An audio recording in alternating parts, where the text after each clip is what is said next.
What's up, guys? I just want to cover this real fast. This is a big part of my income. Even if you can't donate something to help, whatever, this is how I make my money. I basically, YouTube's a fairly good size of my income monthly.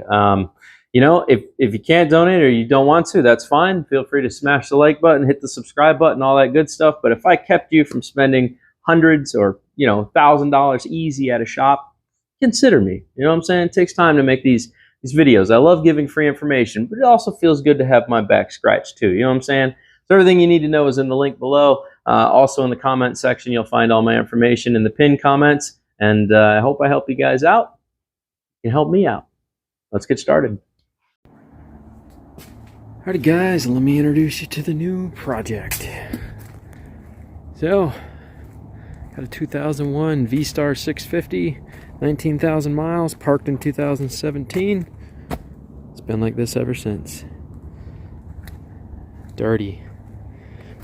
It's been in a barn or a shed or something. It's got Cobra pipes on it. Somebody spent some money. Has a candy paint job with sparkles. So somebody did some money. It just needs a good wash to look clean again.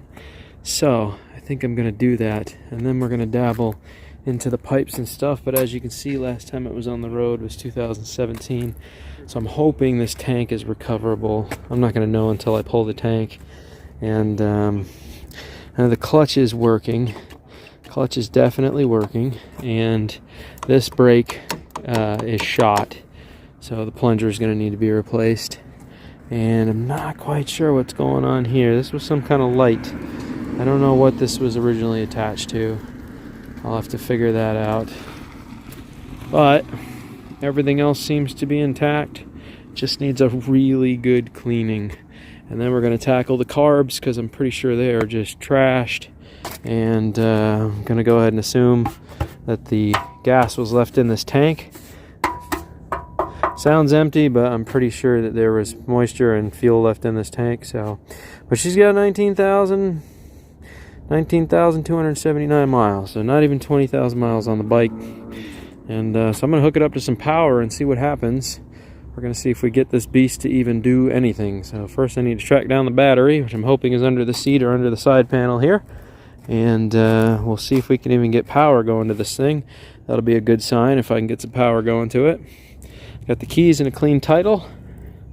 So let me push this in the garage and we'll start to tackle this project, see what we come up with. Looks nice. After a good wash, this thing should be really clean.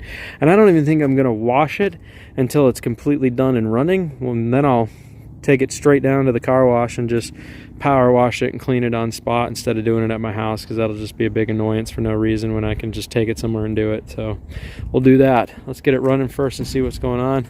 Worry about cleaning it later. Let's do it.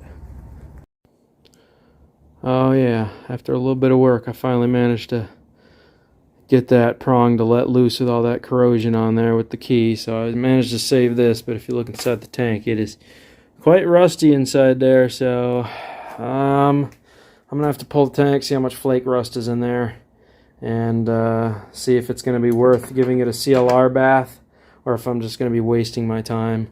So I've got the CLR bath stuff up there.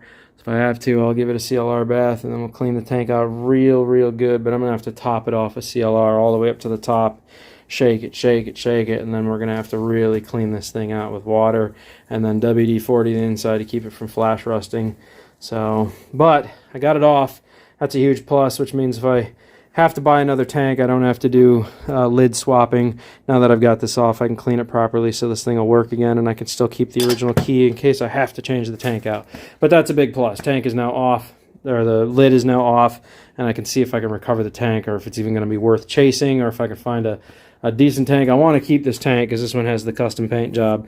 So after this is cleaned up, this would look pretty slick with all the rest of the panels painted the same color.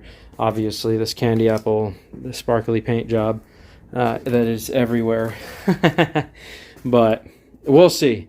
Let's just find the battery now and give it some power. Alright, battery's on the right side of the bike here.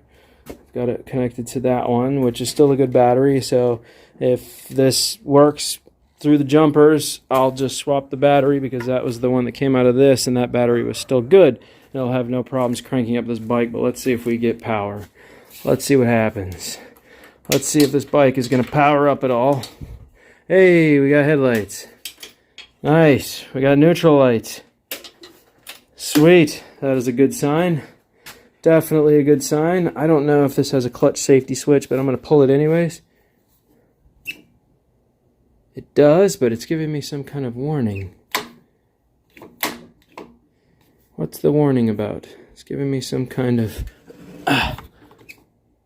Yeah, that seems to be some kind of warning system that is in place here. But it is turning over. So, big, good sign. Definitely good sign. I'm not sure what the warning is about. I'll have to check that out, the blinking flashy lights. As soon as I pulled the clutch, it was giving me warnings. I'm pretty sure this is worn out or it needs to be adjusted, one or the other. I'll have to check to see how much clutch is left.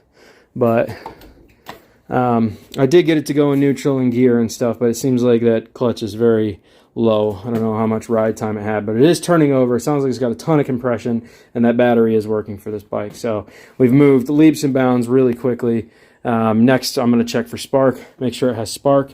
After that, the common sense says to start looking for a gas tank, and if it does have spark, then pretty much I'm just going to pull the carbs, clean them, and we'll see what the next step is here logically with this.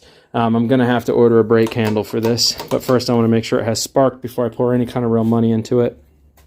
And we'll go that route.